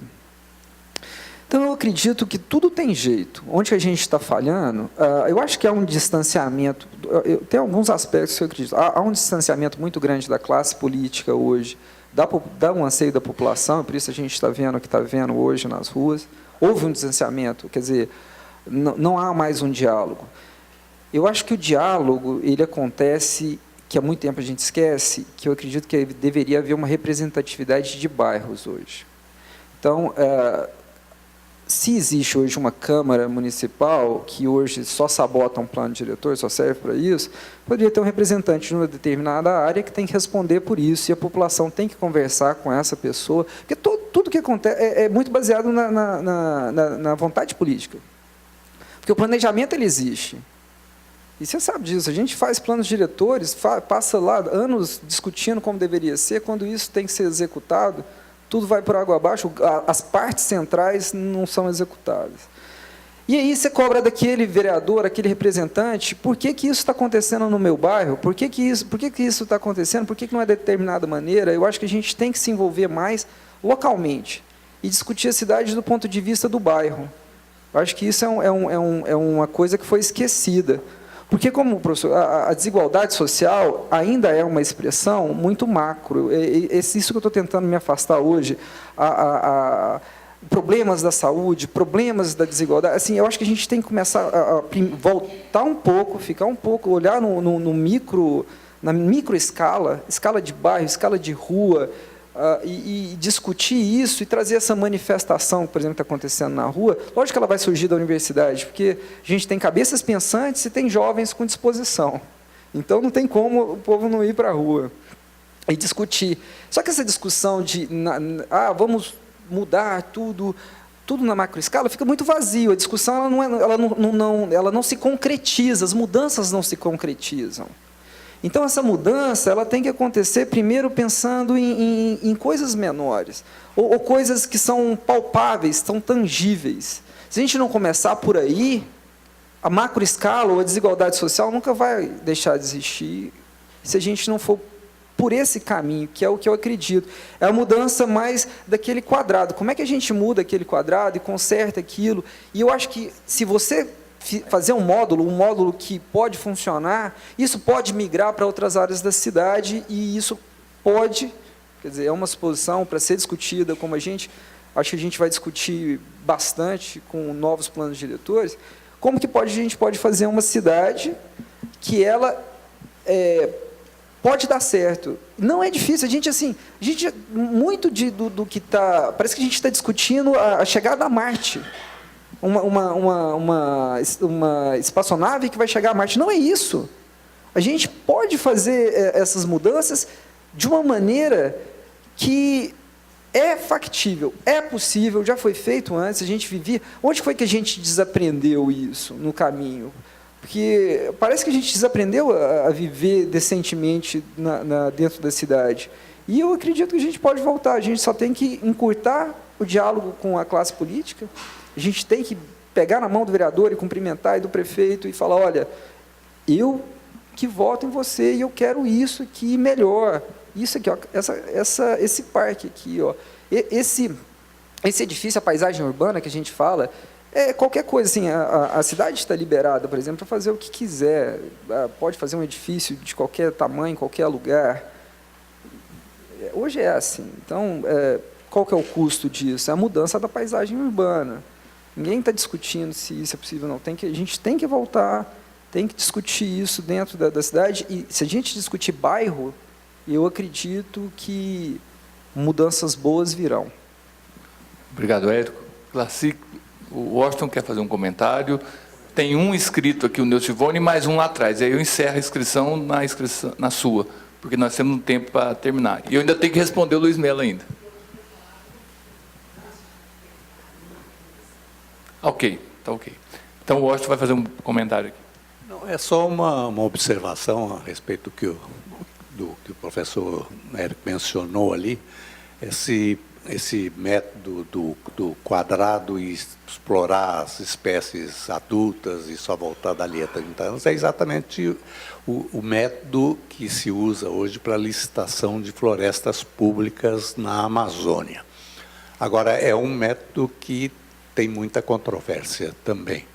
Há um professor da Universidade de Minas Gerais que mostrou o seguinte: num hectare de terra da Amazônia, existem centenas de espécies diferentes, e cada uma delas com um tempo de maturação diferente. Há espécies que em 10 anos estão maduras, há espécies que levam 20, há espécies que levam mais de 100 anos.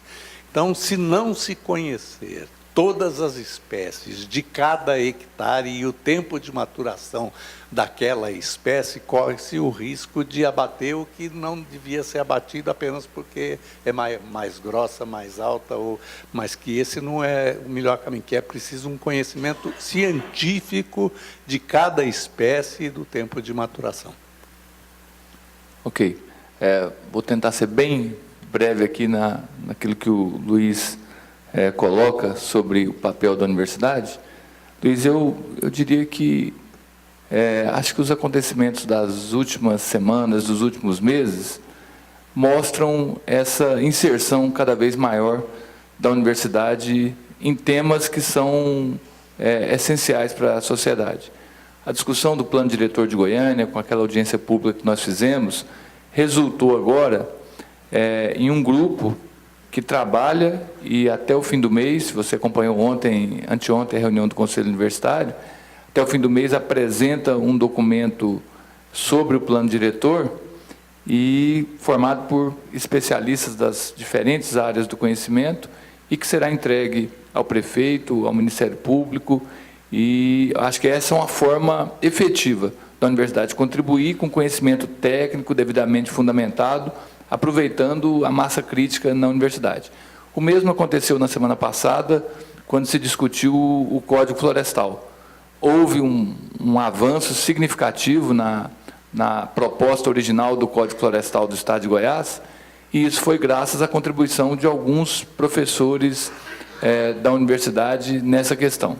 E com relação à ciclovia, eu tenho duas informações que são interessantes. Uma que a ciclovia do Campus 2 da UFG, ela entra já em processo de licitação. Eu acredito que eu saio da reitoria com essa obra contratada e talvez em execução a parte interna da universidade.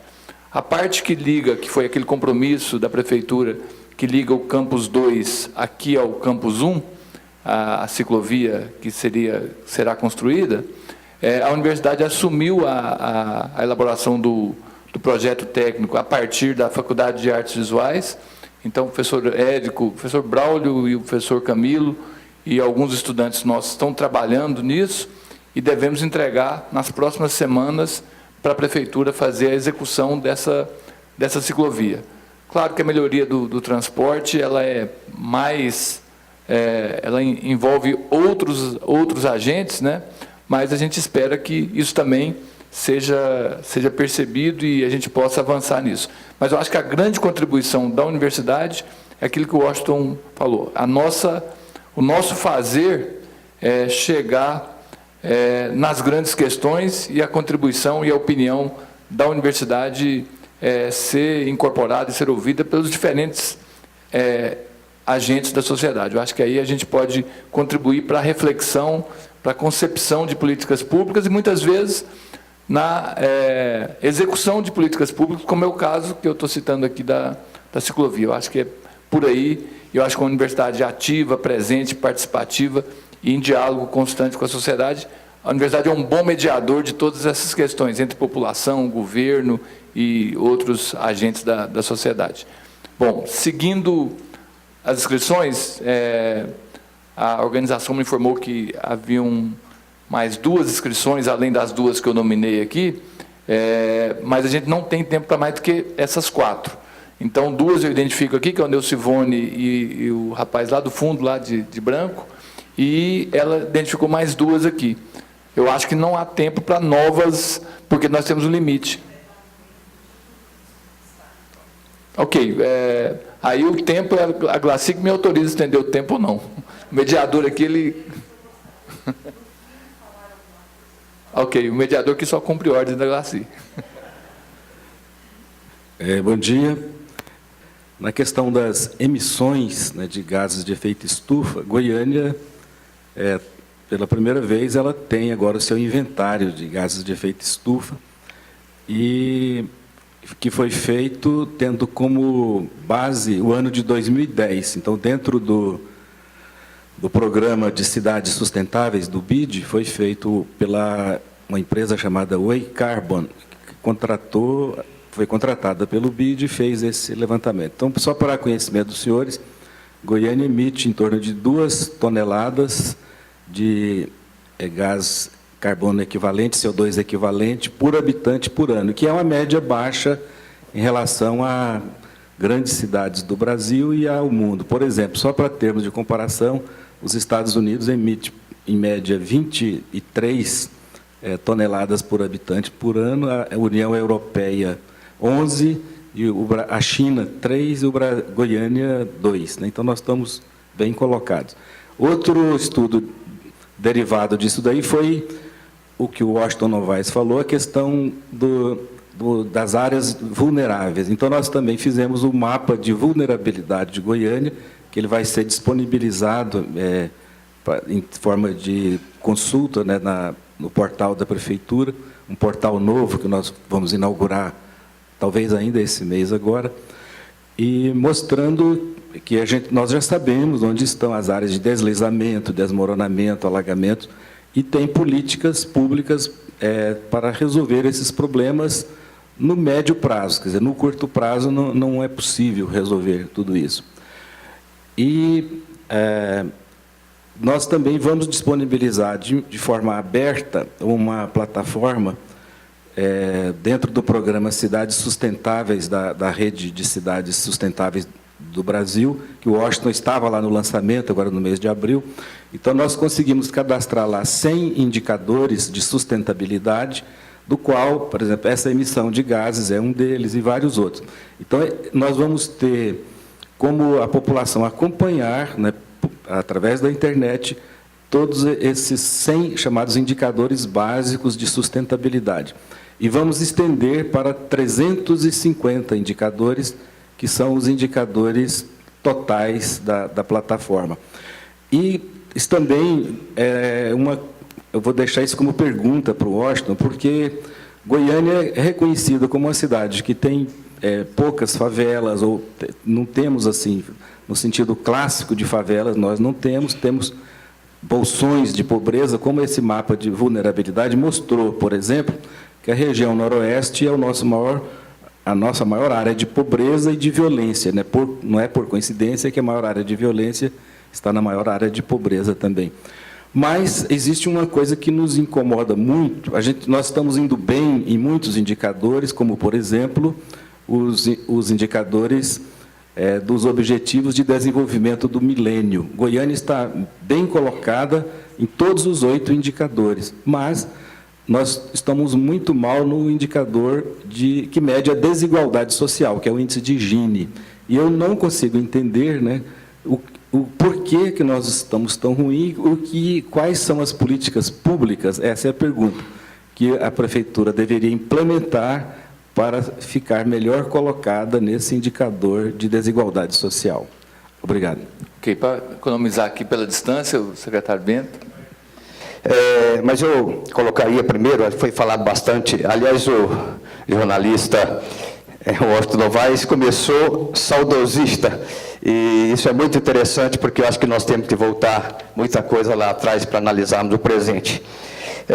Eu fui deputado estadual na época, há 12, 13 anos atrás, no governo Maguito Vilela, e eu pertencia à Comissão de Meio Ambiente, e nós tivemos naquela oportunidade, inclusive discutimos muito com o jornalista, e nós tivemos aqui um grupo de deputados que passou pelo menos 3, 4 dias em Curitiba, naquele momento, observando o que estava acontecendo ali. Na ocasião, ou pelo menos alguns anos atrás, o prefeito, então, Jaime Lerner, começava uma discussão muito grande, e eu vejo aqui a colocação e sei do que é a universidade, o que o mundo acadêmico tem de responsabilidade no momento atual. Mas eu, lembrando do Lerner naquela época, quando ele começava esse trabalho pelas escolas lá de base, então eu deixaria uma pergunta, talvez uma pergunta bem de retórica, mas jornalista Washington Novaes, também, já que nós temos esse saudosismo, como também eu tenho com relação a não ver a sua sombra ou escutar aqueles ruídos, seria o saudosismo também da escola lá de base da educação moral e cívica, que nós temos todos saudade disso. Goiânia, professora, tem a questão de equidistância do Brasil inteiro. Nós estamos aqui equidistante, então favorável a eventos, clima. Claro que temos gargalo. Se a gente pensar no aeroporto de Goiânia, é um gargalo e tanto. E quanto tempo que ele é gargalo.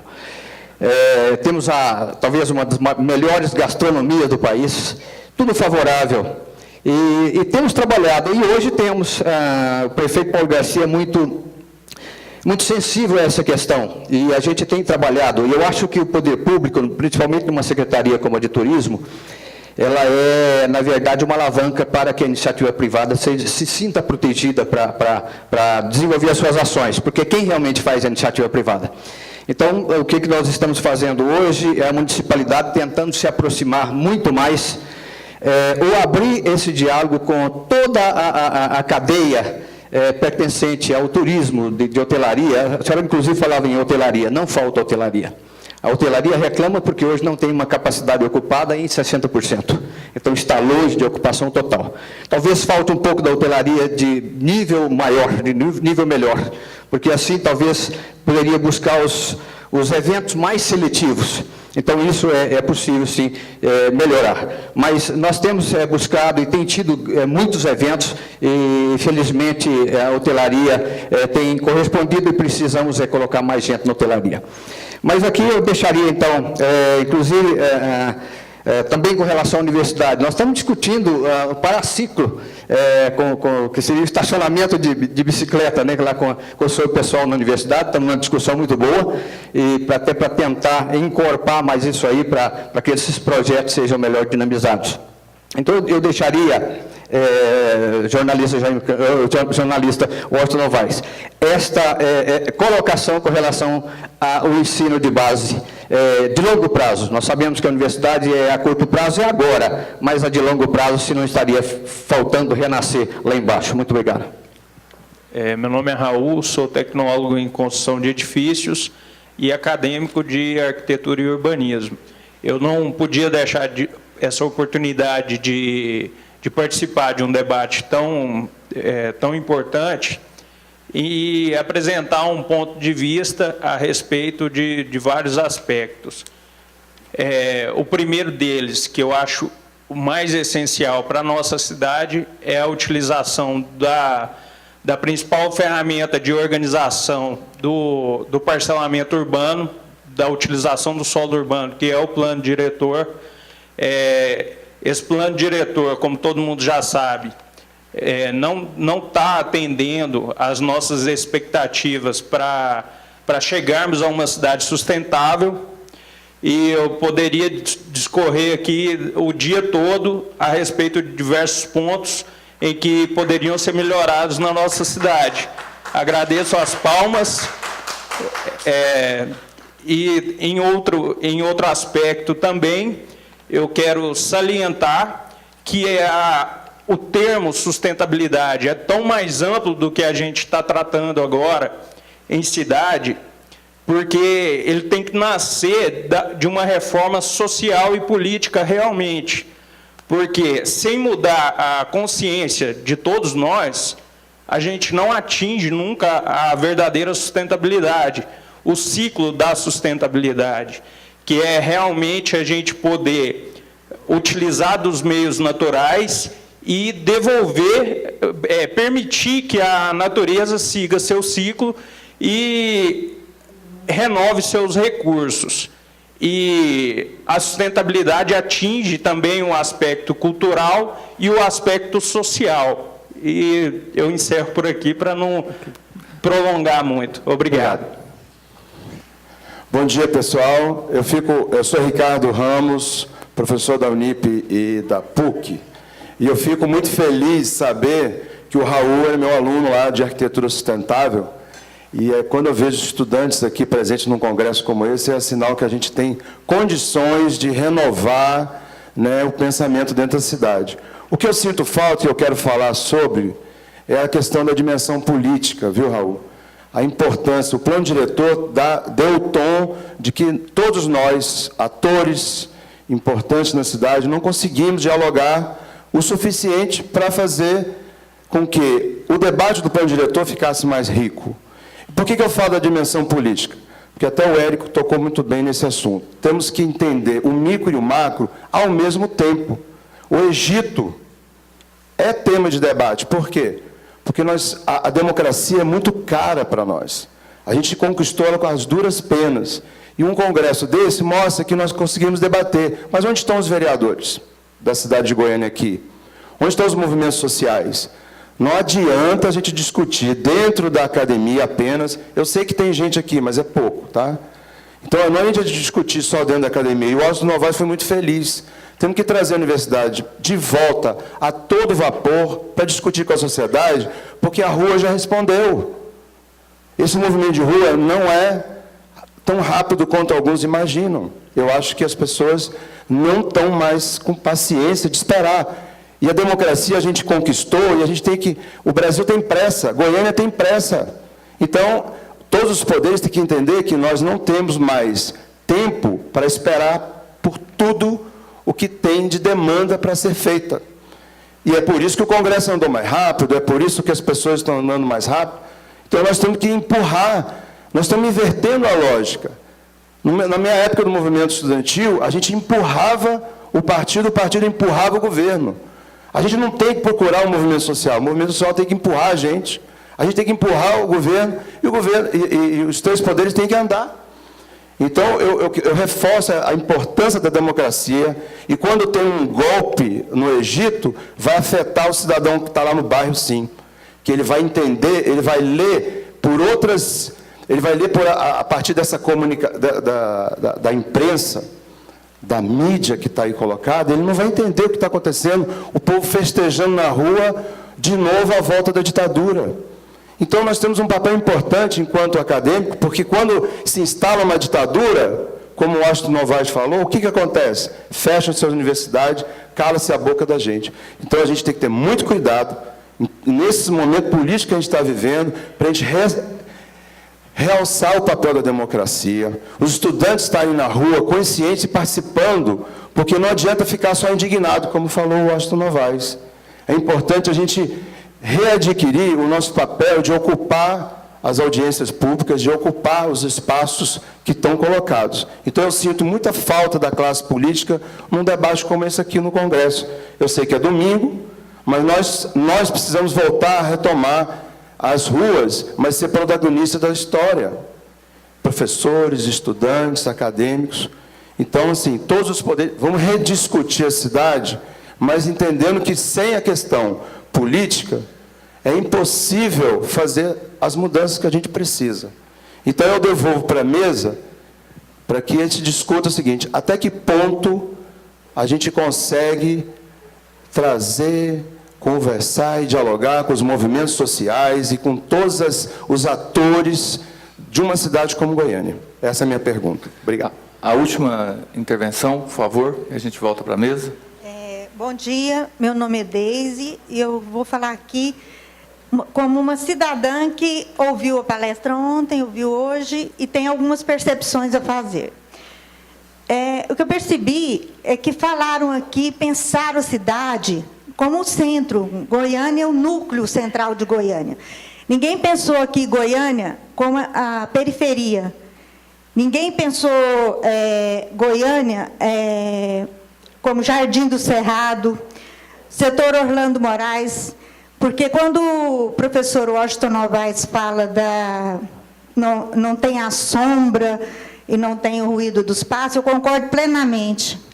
Mas quem está nesses conjuntos habitacionais na periferia, além de não ter a sombra, tem a poeira, não tem os benefícios fáceis de escola, saúde, não tem benefícios fáceis de creches, ônibus. Há algum tempo eu visitei esse setor Orlando Moraes, eu fiquei chocada. A pessoa teria que andar 20 minutos para comprar um analgésico, uma criança, numa farmácia. Não tinha sequer uma farmácia onde que já estava um monte de pessoas residindo. Então, pensar Goiânia a partir do Jardim Goiás, eu também odeio Jardim Goiás. Não suporto nem andar para aquelas bandas. mas isso é uma forma de pensar bastante confortável. Pensar Goiânia a partir do setor oeste, setor Jardim Goiás, centro. É confortável pensar Goiânia desses bairros. Goiânia é mais do que isso. Eu estou sempre vivendo o trajeto de casa para o trabalho. É um trajeto confortável também, um trajeto burguês de carro. E o que eu vejo? Eu vejo uma Goiânia abandonada, uma Goiânia mal cuidada, uma Goiânia com muito lixo, ruas mal varridas, uma Goiânia com caçambas, que seria de entulho, cheias de lixo. Eu vejo pessoas jogando lixo nas caçambas e eu falo, eu sou chata, eu sou louca. Eu ando a pé na praça perto da minha casa e eu pergunto, quem cuida dessa praça? Tem um cuidador dessa praça? Porque essa praça é horrível. E em fevereiro eu estive em Poços de Caldas, passando uns dias, e eu amei as praças, porque não são praças, são jardins, sabe? Então, aqui nós temos parques para a classe média. Eu moro perto de parques, mas são parques que a população de baixa renda e que a população mediana da cidade não tem acesso. Como não tem acesso à sombra nas ruas, a calçadas decentes, porque eu acredito que existem leis que regulam que as calçadas devem ser niveladas para se andar. Entretanto, eu já tive um filho que faleceu, que andava de cadeira de rodas. Nunca podia andar na calçada com ele, porque as calçadas são cheias de desníveis, cheias de degraus, e eu não vejo o poder público fiscalizando isso. Então, Goiânia é um monte de problemas que devia ser debatido, não a partir do centro, a partir do conjunto que é Goiânia, da expansão. Essa discussão é a base do plano diretor de Goiânia. Tá? Não tem como pensar uma cidade sem pensar o plano diretor e sem respeitar esse plano diretor. Então, o que eu queria falar é isso, a percepção de cidadã que eu tive aqui, são 1000 coisas que eu percebi, que são falhas aqui, inclusive, o professor lá, eu dou toda a razão para ele, um congresso nacional tem que ter participação popular, não pode ser fechado como esse aqui. Esse congresso aqui só tem acadêmicos e pessoas do poder público. Cadê o povo? Cadê o povo participando desse congresso? Então, isso aqui não é congresso. Eu acho que isso aqui está parecendo assim, uma coisa para acalmar, sabe? Para criar uma zona de conforto. É isso que eu penso, tá? Vocês desculpem, mas eu acho que eu tinha que falar isso. Obrigada. Eu penso, como secretária de Cultura, que a minha equipe, o professor Volner, a professora Giovana e nós estamos muito satisfeitos com este congresso. Esse congresso foi uma ideia para que nós pudéssemos juntar forças e tomar providências. E isso eu estou vendo acontecer. Nós achamos, sim, ficamos felizes de que seja um marco histórico, como 42 foi. Há uma discussão, só nesses 3 dias, nesse metade de congresso, nós já temos dezenas de ideias, inclusive a da nossa última debatedora, levantando assuntos importantíssimos. A Secretaria de Cultura enviou 3.000 e-mails para a cidade inteira. Para todos os pontos de cultura, temos 30 em todos os bairros da cidade. Mandamos para todos os vereadores, para todas as universidades, para todos os cursos de arquitetura em Goiânia e Anápolis, para PUC, Unip, Federal, todos nós mandamos. Se não tem mais gente aqui, não sei ainda por quê, mas nós vamos fazer outros e buscar mais pessoas para discutir. Mas se trata de um momento histórico, porque nós temos aqui o presidente da AMA, o nosso ex-prefeito Pedro Wilson, temos ali o secretário de Desenvolvimento Sustentável, Neucivone, temos o secretário de Turismo, reitor da Universidade Federal, e estamos querendo agir. Estamos aqui para agir. Então, eu acho que se daqui as ideias saírem e que nós pudermos concretizá-las de alguma forma, eu penso que teremos feito um congresso altamente positivo. Quanto ao que se relaciona à Secretaria de Cultura, eu gostaria de informar que nós acabamos de conseguir uma inserção muito ambicionada de Goiânia no Sistema Nacional de Cultura. Isso vai gerar a necessidade de um novo Conselho de Políticas Culturais. E nesse Conselho de Políticas Culturais, eu gostaria de anunciar que a arquitetura e urbanismo e o meio ambiente terão assento, porque cultura não é só evento, cultura não só trata das linguagens artísticas, mas trata dos valores materiais e imateriais do ser humano. Eu agradeço demais a presença de todos e penso que é muito positivo realizarmos um congresso dessa maneira. Só que o Congresso está no meio. Nós ainda temos muita discussão, muita ideia e vamos continuar até amanhã. Temos muitas cadeiras vazias. Quem sabe se cada um de nós traz alguém? Quem sabe se nós podemos trazer um vereador amanhã à noite? Por que não? Não é? Então, vamos agir. Nós não podemos só queixar. Vamos agir. Muito obrigada, professor Edivar. Pode continuar e terminar. Eu vou passar a palavra para o Washington Novaes. O Volner já deu um sinal aqui que a segunda mesa precisa acontecer. Só para suas considerações finais e aí a gente encerra. Eu vou tentar ser muito breve, apenas responder algumas questões que foram colocadas aí.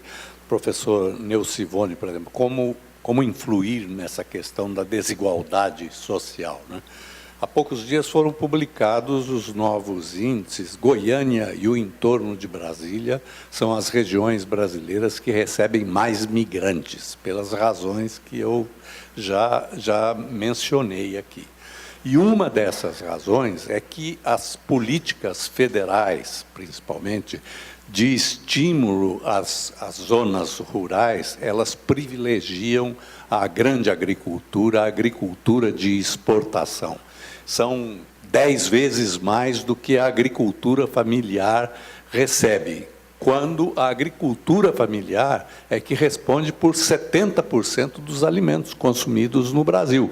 Mas os benefícios são principalmente, os incentivos fiscais são principalmente para a agricultura de exportação e não para a agricultura familiar, que está definhando e botando gente, expulsando gente para as cidades e, entre elas, Goiânia. Quanto à questão que o secretário colocou, qual é o melhor modelo de escola, né? Eu digo o seguinte: no meu tempo de vida, o melhor que eu vi foram as escolas de tempo integral criadas com base no pensamento do professor Anísio Teixeira, num projeto do senador de então, Darcy Ribeiro, que eram escolas onde a criança entrava de manhã, passava o dia inteiro na escola, recebia alimentação na escola, o que desonerava a residência dela, era menos dinheiro gasto em casa. Ela tinha médico, tinha dentista, tinha psicólogo, tinha tudo e ficava de manhã até 5 horas da tarde com um resultado extraordinário. Só que esse sistema foi desmantelado também no Brasil, e eu acho que a gente precisava voltar com urgência a isso. As nossas escolas precisam ser escolas de tempo integral.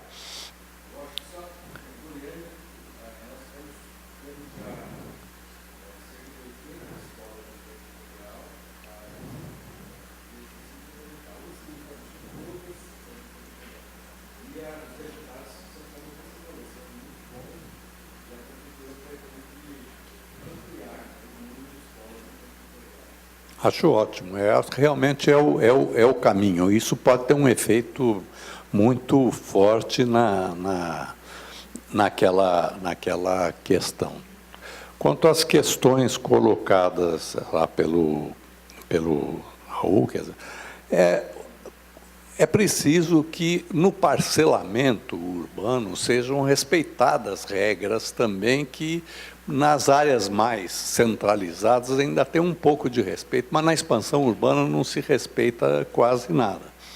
Mesmo na expansão urbana, por exemplo, quem é que respeita a questão de ter terreno permeável em cada imóvel? E ainda precisa avançar mais. Nós precisamos ter uma legislação que obrigue cada imóvel a ter um sistema de retenção de águas de chuva.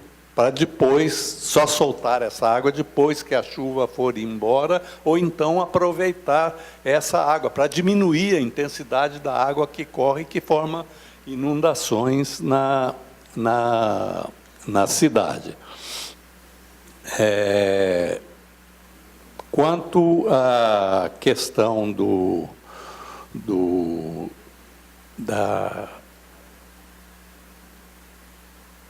não sei, agora eu me perdi aqui, desculpe se eu me perdi aqui nas minhas anotações, já está em tempo de parar também. Obrigado, Washington, obrigado a todos. Eu acho que, encerrando essa mesa, acho que uma coisa fica bastante clara para a gente. Se cada um de nós também tivermos a consciência e a responsabilidade para cuidar do micro, a gente vai conseguir, talvez, caminhar de maneira mais firme para uma cidade sustentável. Acho que a gente repensar cada atitude nossa, enquanto proprietário de um lote, ou quanto usuário da cidade, quanto usuário de cada espaço público, talvez a gente vai conseguir também dar a nossa parcela. Claro que o poder público tem uma responsabilidade maior, porque, afinal de contas, é atribuição do poder público, mas eu acredito que, a partir de discussões e de trazer pessoas com a formação com que esse Congresso está trazendo, basta olhar para a programação, iniciativas como essa também ajudam a construir, né, os elementos para uma reflexão maior. Então, eu queria aqui só parabenizar mais uma vez aqui a Prefeitura de Goiânia, a pessoa da professora Glacy, que teve essa iniciativa. A gente sabe o quanto difícil trazer as pessoas para a discussão, mas eu tenho certeza que essas discussões aqui serão importantes para a reflexão sobre a nossa cidade. Então, parabéns, Glacy, e mais uma vez, muito obrigado pela oportunidade.